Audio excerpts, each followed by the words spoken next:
Antes de comenzar, te invitamos a leer nuestro aviso de integridad en pantalla.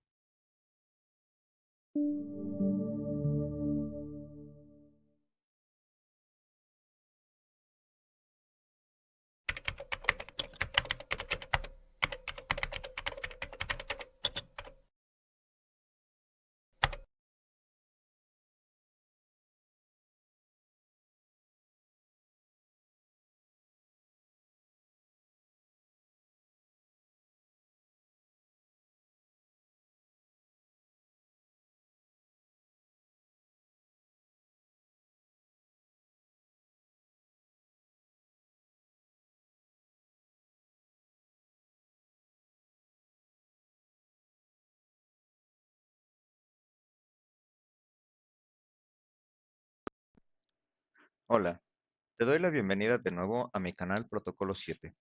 En la masterclass del lunes pasado te hablé acerca de la importancia de actuar como arquitecto de sistemas y tus flujos de trabajo para dejar de ser un usuario de software casado con las marcas y los estereotipos tecnológicos modernos, o lo que es lo mismo, la soberanía digital. Hoy voy a ir un poco más a fondo al hablarte de las suites ofimáticas, sus formatos de archivos y el por qué la libertad tecnológica debería dejar de verse como un lujo o una utopía, para aceptarla como una necesidad de supervivencia en un mundo donde estamos rodeados de multimedia, suscripciones y nuevos modelos de negocios donde la dependencia del usuario es un factor crucial. Para darle sentido a lo que acabas de escuchar y ponerte en contexto acerca de quién soy yo para hablarte de esto, aquí están mis credenciales. Como recordarás, mi nombre es Jorge Luis y he estudiado la licenciatura en Administración de Tecnologías de la Información en la Universidad Tecnológica Latinoamericana en línea. He liderado el soporte y la estandarización tecnológica a nivel nacional y regional en Latinoamérica, gestionando la conectividad de centros que operan 24/7 para ONGs. He trabajado bajo estándares internacionales de seguridad de datos de pago como PCI DSS, donde un error en la cadena de custodia de la información no es una opción. He tenido la responsabilidad de diseñar protocolos para proteger la información de poblaciones vulnerables, donde la confidencialidad es un mandato ético y legal. Mi preparación profesional me dio los fundamentos, pero el trabajo de campo es donde he validado que la teoría sin seguridad no sirve de nada. Si quieres ver mi perfil completo, te invito a revisar la descripción del canal, donde encontrarás mi agregador de enlaces con diferentes contenidos, incluyendo mi perfil en la red de los profesionales. Si hoy te hablo de por qué la ofimática y el formato de tu archivo importa, es porque he visto cómo se fractura la operación de una organización cuando no existe soberanía sobre sus propios datos. Además, aprendí que la información no es solo acumular datos, es un activo que debe cumplir con tres dimensiones de calidad para ser útil. Precisión, hablando de exactitud técnica; oportunidad, se refiere a su disponibilidad inmediata; y su relevancia, la utilidad estratégica. Si un archivo no es preciso, te lleva a errores de diagnóstico. Si no es oportuno, la solución llega tarde. Y si no es relevante, solo es ruido. Mi metodología de blindaje documental nace para garantizar que estas tres cualidades se mantengan inalterables desde el origen hasta el destino. Una vez dicho esto, vamos a comenzar. Comenzaré la primera parte de la clase con un par de cuestionamientos. ¿Cuántas veces te has detenido a leer un contrato, de lo que sea? Un trabajo, una red social, un ticket de estacionamiento, la adhesión de contrato de una lavandería, un arrendamiento, una licencia de software. Podría apostar que la respuesta general puede ser nunca. Cuando abriste tu cuenta de Facebook, ¿te detuviste unos minutos a revisar los términos de su servicio? ¿Recuerdas qué decía y dónde puedes volver a leerlos? Ahí se especifica cuál es el alcance de la red social, cuáles datos que compartes les pertenecen desde que los pones en tu perfil, con quiénes los pueden compartir sin preguntarte y con base en ello, qué tipo de publicidad podrías ver cada que abres la app. ¿Lo sabías? Facebook no es gratis. Se paga con tu información y la publicidad que grandes empresas pagan para que las veas en tu muro y por medio de su algoritmo. Algo similar, aunque con otro enfoque, sucede con las licencias del software. Cada que instalas una app en tu móvil o un programa en tu computadora y comienzas a darle uso, estás aceptando íntegramente el tratamiento que le dan a tus datos y documentos. Hablando específicamente de las suites ofimáticas, existen licenciamientos según la filosofía de cada empresa o grupo de programadores y en la manera de distribuir o entregar su producto. Los hay con libertad total, con ciertas restricciones. Otros te dejan usarlo libremente a cambio de mostrar publicidad y hay otros privativos, o en otras palabras, licencias cerradas. Es decir, hay ofimática con diferencias en sus licencias. Y quizá podrías decirme, Jorge, pensé que en esta clase me ibas a decir cómo hacer una tabla dinámica en Excel para hacer mi tarea, y en algún momento vamos a llegar a ello, pero primero te hablaré de la soberanía de tus datos. A continuación te comparto los programas o suites ofimáticas que abordaremos en esta clase y sus diferentes tipos de licencias. En palabras claras. En pantalla puedes observar 4 ejemplos de suites de ofimática y sus respectivas licencias. Ahora te planteo un par de preguntas nuevas. ¿Ya las conocías? ¿Pagaste por el Word que estás utilizando? Sí, se tiene que pagar por Microsoft Office y tiene más de una versión. Nunca ha sido gratis. ¿Venía instalado en tu sistema? ¿Te lo tuvieron que activar porque tu licencia venció? ¿Te lo pasó algún amigo o tu primo en una USB con su activador? Aquí surge una dinámica curiosa que los usuarios o arquitectos de sistemas, para ti y para mí, se da de manera intrínseca y casi nadie te cuenta. No importa cuál elijas, todas funcionan bajo una filosofía. ¿Sabes qué sí importa? La libertad y el alcance que te ofrece cada una de ellas y la longevidad que podrán tener tus datos. Voy a complementar esta información con la siguiente tabla. Estas suites son medianamente populares a excepción de Microsoft Office, porque te aseguro que si estás viendo este video ya la conoces y la has utilizado. En la clase pasada te comenté algo importante. A la mayoría de nosotros no nos enseñaron ofimática, nos enseñaron a usar Microsoft Office. Como puedes ver, y a pesar de ser muy parecidas en su nombre, todas las suites tienen una filosofía distinta.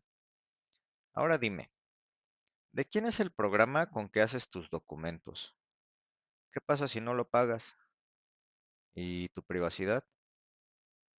Ahorita te voy a dar más detalles.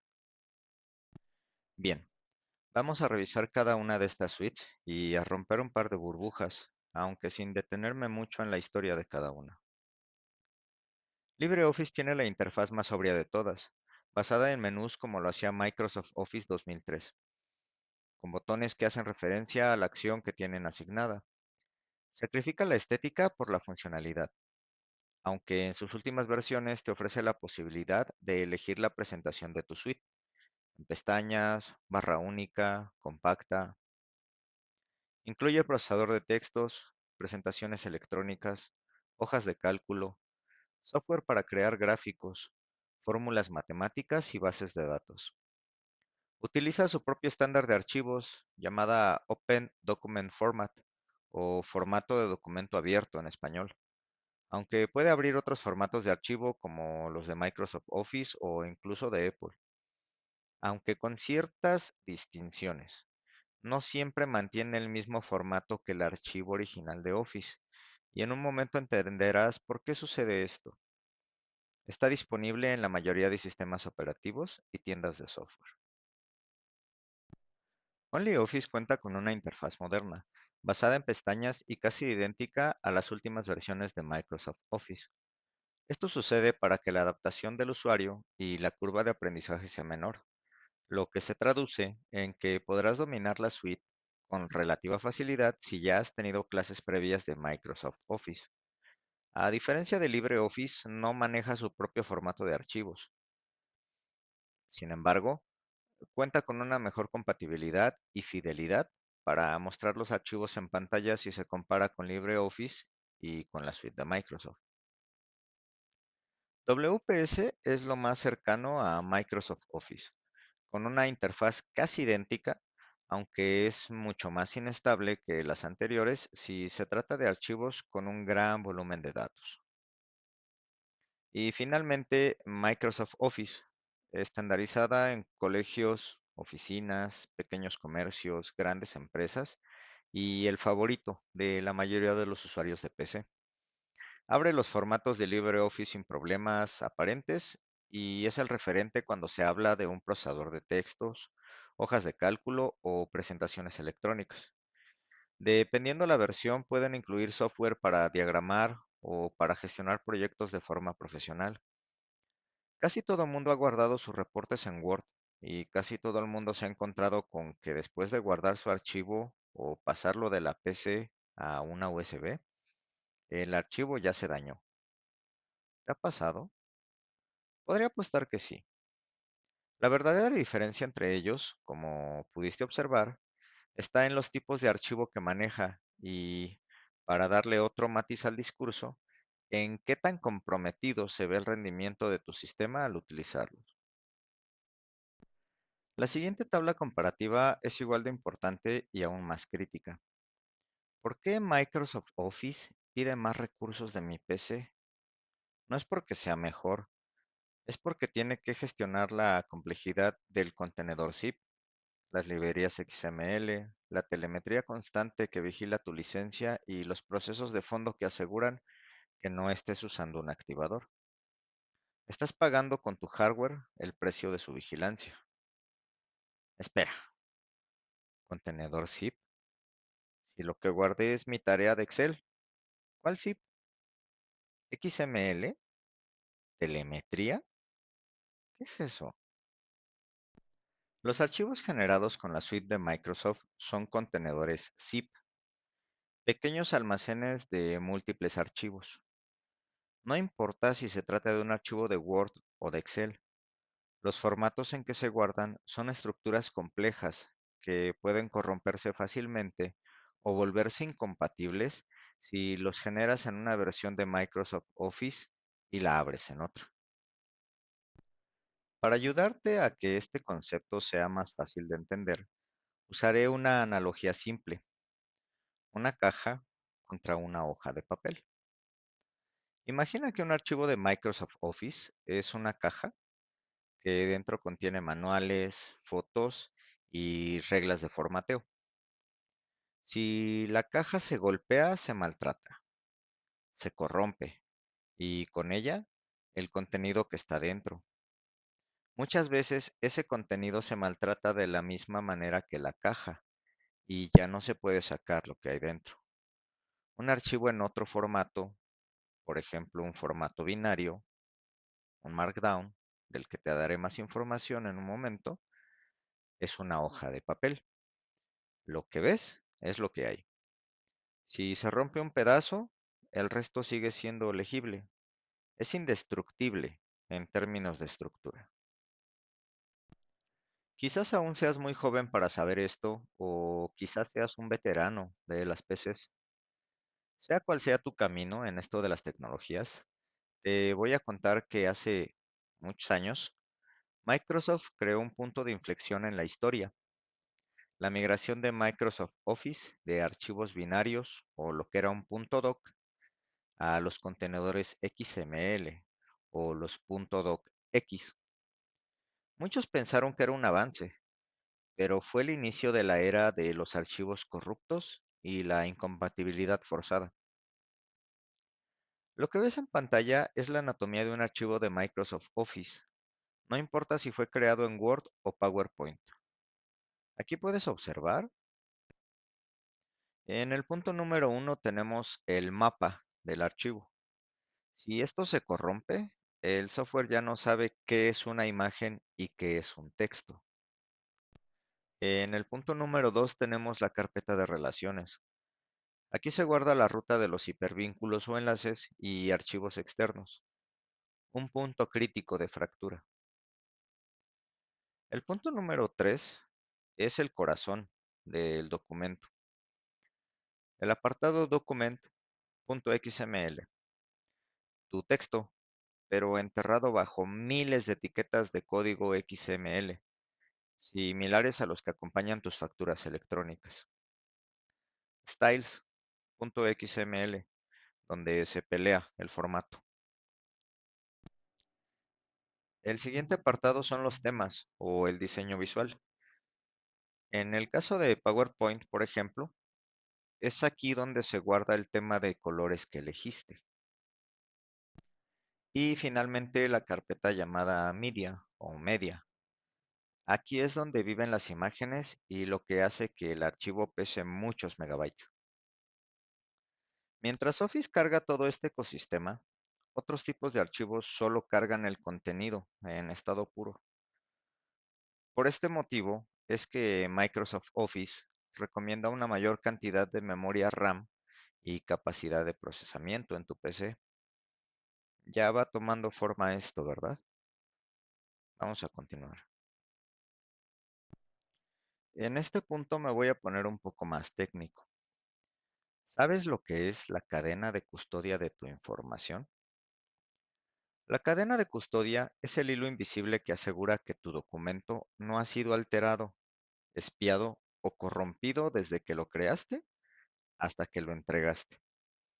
Es la garantía de que tú eres el único dueño de ese dato. Para ayudarte a comprender de manera más fácil lo que es la cadena de custodia, vamos a hacer una analogía. Imagina que escribes una carta privada. A esta carta le llamaremos tu información y la metes en un sobre. A ese sobre le vamos a llamar tu archivo. Con software legal, tú cierras el sobre y lo entregas directamente. La cadena de custodia está intacta. Con un activador pirata, es como si para cerrar el sobre tuvieras que pedirle prestado el pegamento a un extraño que vive en la calle. Él te da el pegamento, pero a cambio, él se queda con una copia de la llave de tu buzón y además abre un poquito el sobre antes de que lo envíes. Has perdido el control. La cadena de custodia ya se rompió. Bien, vamos a tomarnos un tiempo para retomar el tema de las licencias de software. Y esto es algo que la mayoría de instaladores de software o técnicos reparadores no quieren que te diga. Al utilizar software con una licencia legal, ya sea libre o privativa, tu cadena de custodia se mantiene. Tu información está intacta. Por el contrario, cuando utilizas o permites que en tu equipo utilicen KMS Pico, Massgrave u Office Click to Run, el hilo invisible se corta de tres formas. La primera, la intervención de terceros o el intermediario desconocido. Al activar Microsoft Office de forma pirata, permites que un software de origen desconocido, muchas veces un repositorio sin auditoría, firme tu licencia. En ese momento, la cadena ya no es tu sistema, documento. Ahora eres tú, script de activador, sistema, documento. Hay un extraño vigilando cómo guardas tus archivos. La segunda manera es la alteración del entorno. Estos activadores suelen modificar librerías de tu sistema, o lo que es lo mismo, archivos .dll, o crean excepciones en el firewall, que para explicarlo fácil, es el software que permite o niega las conexiones a Internet que entran y salen, ya sea para ver video, revisar tu correo, actualizar tu Windows 11. Es como si a la pared de tu recámara le faltara un tabique y todos desde afuera pudiesen observarte día y noche. No podrías cambiar tu ropa con confianza, ¿verdad? Un sistema con excepciones de seguridad es un sistema donde la integridad del dato no se puede probar. Si el sistema operativo está engañado para aceptar una licencia falsa, ¿Quién te asegura que no estás siendo engañado para enviar una copia de tu Excel a un servidor externo sin que tú lo sepas? La tercera manera, la fractura del contenedor. Como hablamos antes, los archivos de Office son contenedores XML complejos. Si el software que empaqueta o que cierra tu caja, tu documento, está operando bajo un crack que causa inestabilidad, el archivo puede cerrarse con errores internos. Has roto la cadena de integridad. El archivo que guardaste puede no ser el mismo que intentes abrir mañana. En resumen, usar este tipo de activadores o cualquier otro, que hay una variedad muy grande de activadores en Internet, es como invitar a un extraño a poner el cerrojo de tu puerta. Como estos cracks vulneran el sistema operativo que debería estar protegido, tus datos bancarios y tus datos profesionales pueden estar expuestos. Cuando introduces un activador como KMS Pico o Masgrave, estás atacando directamente la integridad y la confidencialidad del dato. Regresemos a los pilares de la información que te compartí al principio: precisión, oportunidad y relevancia. Ataque a la integridad. Un software craqueado modifica librerías del sistema. Ya no puedes garantizar que el documento que guardaste hoy sea preciso mañana, pues el entorno de ejecución es inestable. Ataque a la confidencialidad. Al abrir una puerta trasera o backdoor, como se conoce en tecnologías, para engañar a la licencia, pierdes el control sobre quién más tiene acceso a esa información sensible. Un sistema engañado no puede proteger la soberanía de tus datos. Vulnerabilidad del sistema. Básicamente, por ahorrarte una licencia, estás dejando la puerta de tu patio trasero abierta. Esto compromete toda tu casa. Integridad. Un experto que aplica blindaje documental no puede permitirse tener herramientas craqueadas que pongan en riesgo la información de algún cliente. ¿Una salida elegante?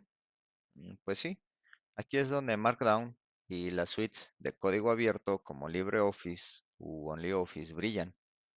Son una solución legal, gratuita y sobre todo segura que elimina la necesidad de esos scripts de dudosa procedencia. Para ser más preciso, te describiré cómo trabaja cada una de estas herramientas o activadores que ya te mencioné hace un momento. KMS Pico o el estándar del riesgo. ¿Qué es? Es un emulador de servidor de gestión de claves o KMS. Vale, ¿y cuál es el engaño técnico? Bien, lo que hace es engañar a Windows, haciéndole creer que está conectado a un servidor de licencias corporativo oficial de Microsoft. ¿Y el peligro real? Requiere que desactives el antivirus. Al ser un ejecutable que se instala en el sistema y crea tareas programadas, se convierte en un residente permanente. Entonces, si para tener Office necesitas dejar tu puerta abierta, o lo que es lo mismo, desactivar tu firewall o tu antivirus, no tienes un software, tienes una vulnerabilidad activa. Masgrave o el script limpio, que no lo es tanto. Actualmente es el favorito porque usa scripts IRM que aparentemente son inofensivos porque se ejecutan desde PowerShell. Error, solo es más transparente porque el código es visible en pantalla. Y el riesgo, aunque no instala un troyano obvio, como las versiones modificadas de KMS, utiliza exploits o vulnerabilidades de canales de activación, como el ticket de hardware de identificación o HWID. Y bueno, ¿por qué no puedo confiar en este activador? Confiar la integridad de tu sistema operativo a un script de un repositorio público para activar un software propietario es la antítesis de la soberanía digital. Estás usando una herramienta de administración para romper la administración. Office Click to Run. ¿Qué es? Este es particularmente peligroso porque es un todo en uno. Te permite descargar, instalar y activar versiones de Office directamente desde los servidores de Microsoft, pero usando una interfaz externa, muchas veces de origen ruso, como Ratiborus. ¿Y cuál es el engaño? Manipula los canales de actualización de Office para forzar licencias de volumen en instalaciones individuales, o lo que es lo mismo. Le dice a Microsoft que tu licencia le pertenece a una empresa cuando eres un usuario de casa. Bueno, ¿y cuál es el peligro real de todo esto? Que modifica las librerías del sistema para que Office no llame a casa de forma correcta.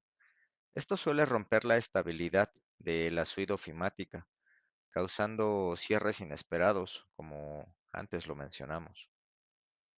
En este caso, estás instalando una bolsa o contenedor modificada por un tercero.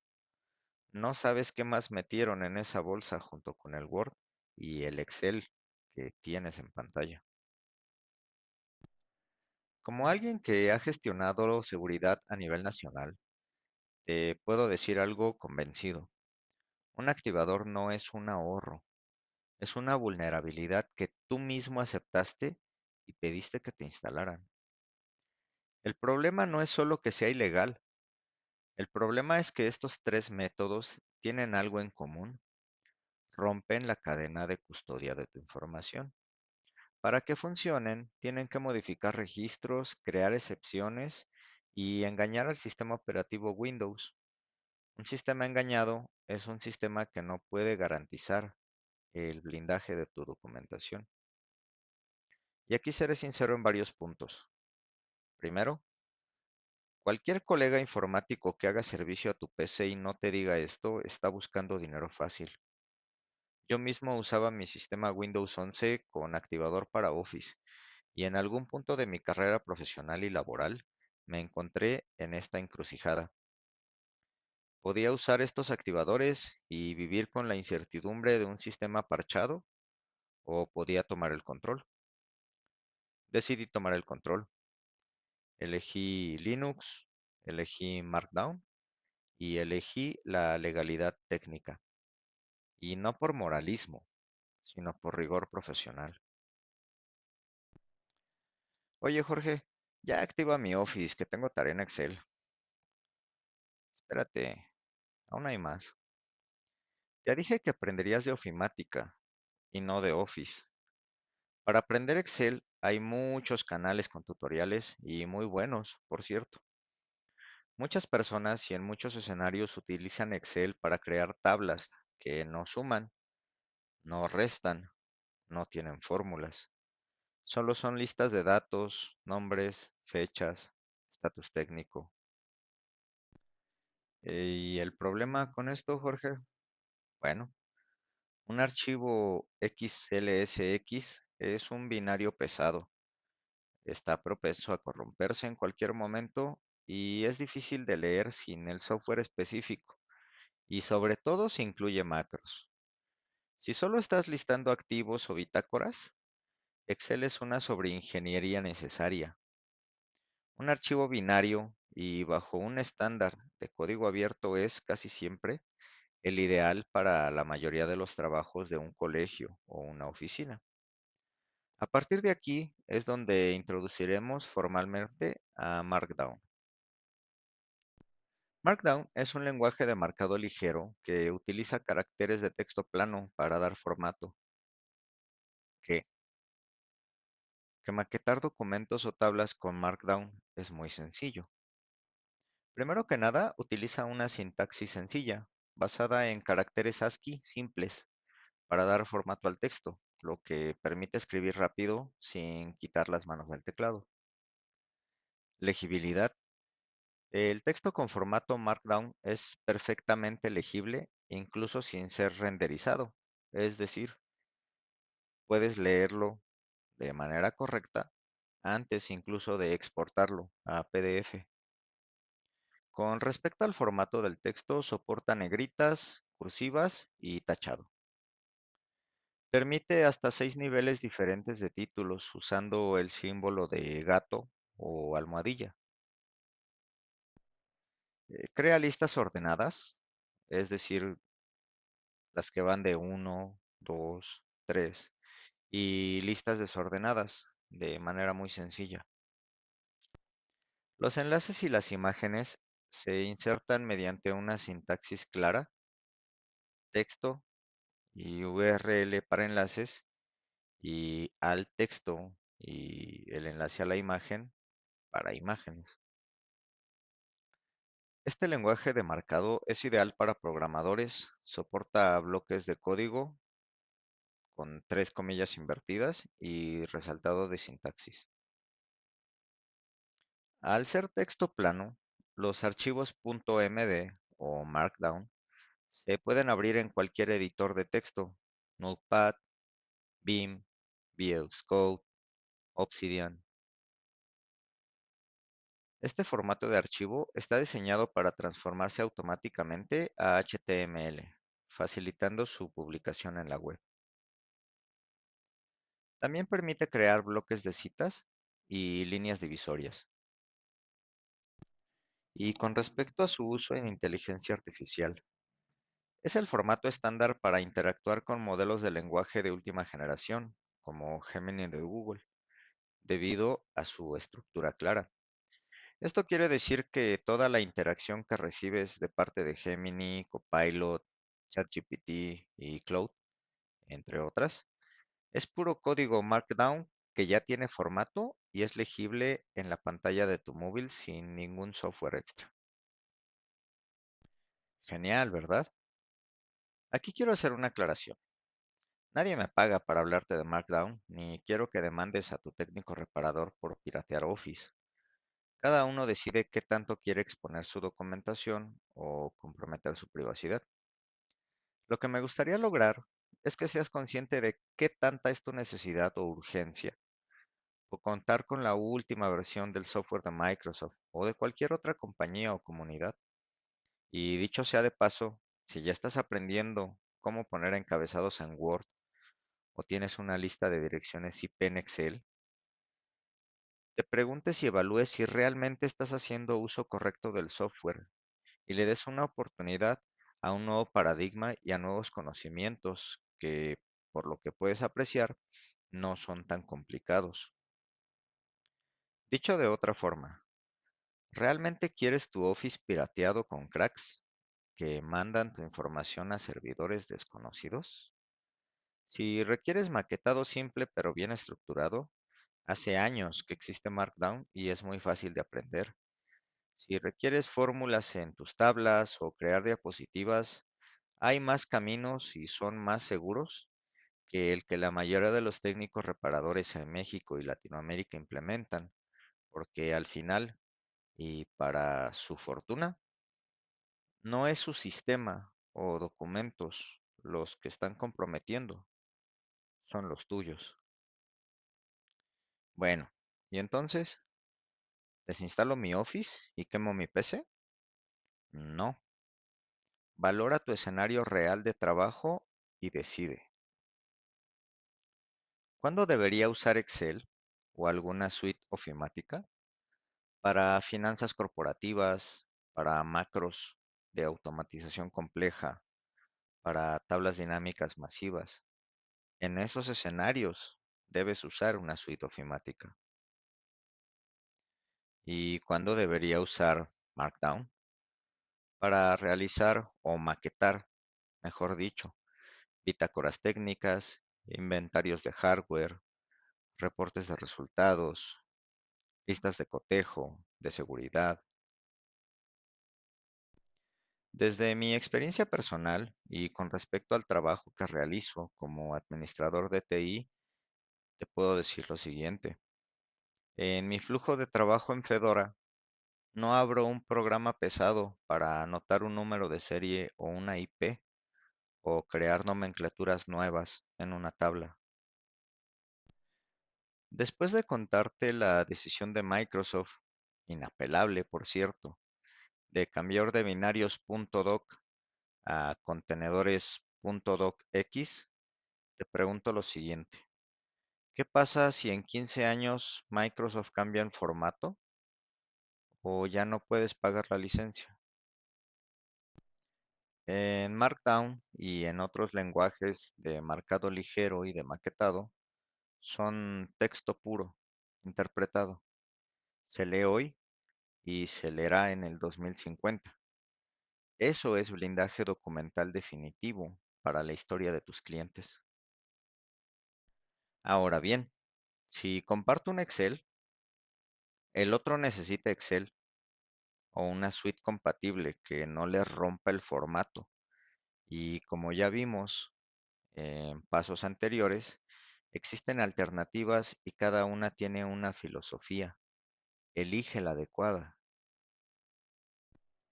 En contraste con las suites ofimáticas completas, que no dejaría de recomendar de cualquier manera, una tabla en Markdown se puede copiar y pegar en un correo, en un chat o exportarse en un PDF y siempre se va a ver igual.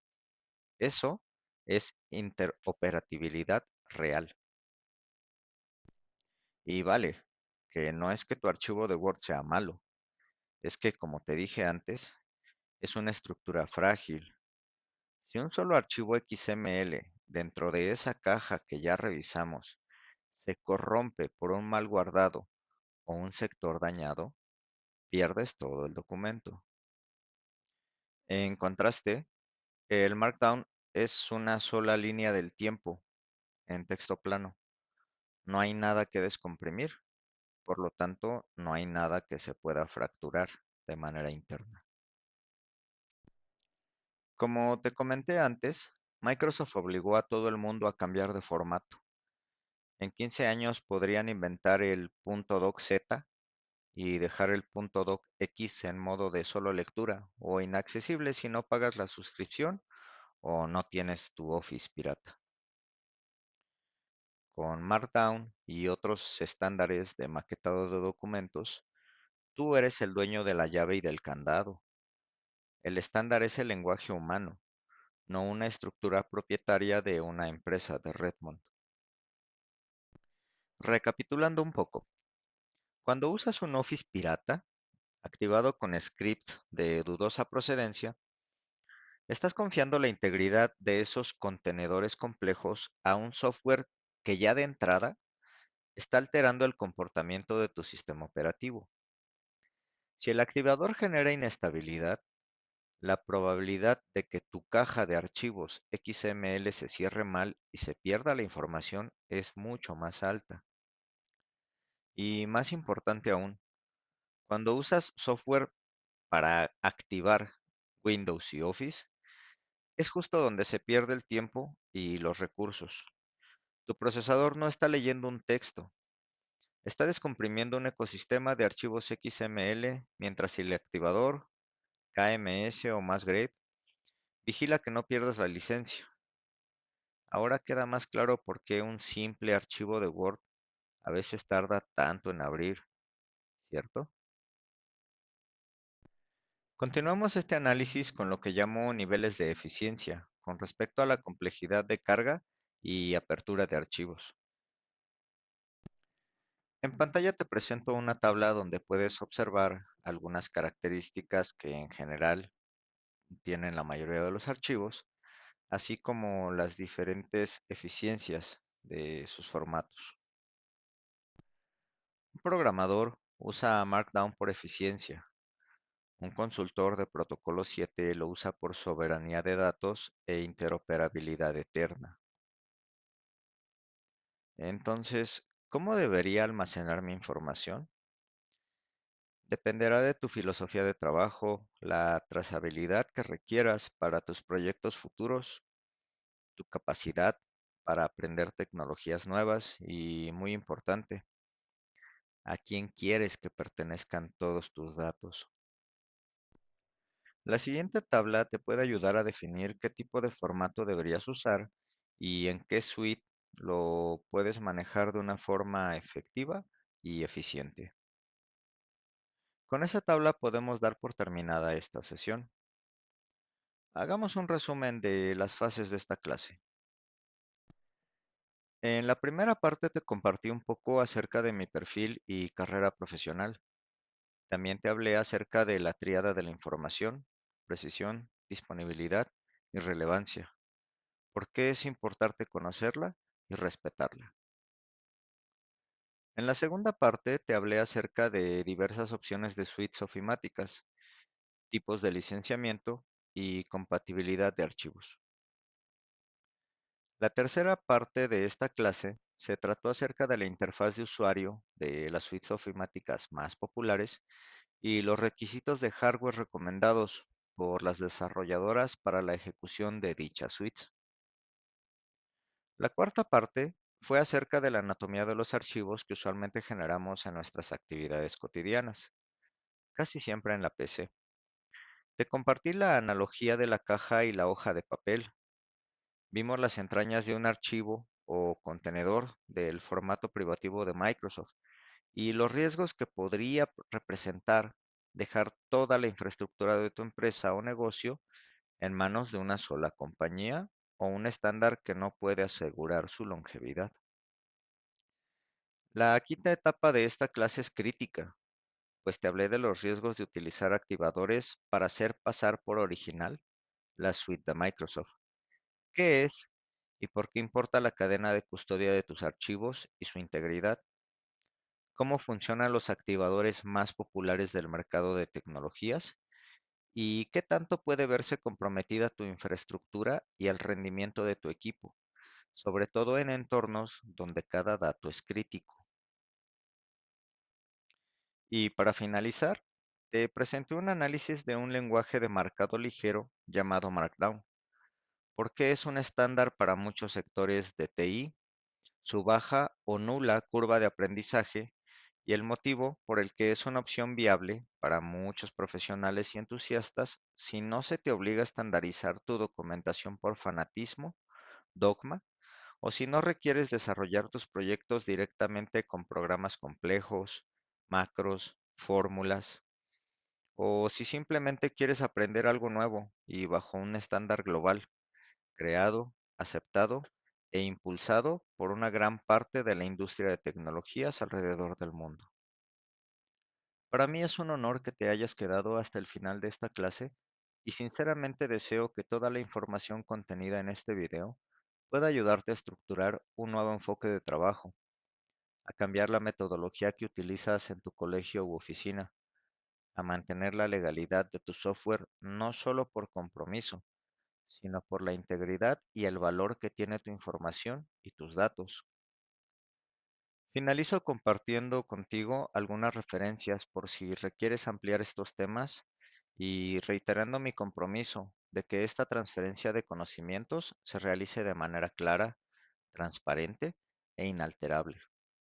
Te espero el siguiente lunes para seguir compartiendo mi experiencia en flujos de trabajo y arquitectura de sistemas. A nombre de mi compañero Gemini, me despido por hoy. Hasta pronto.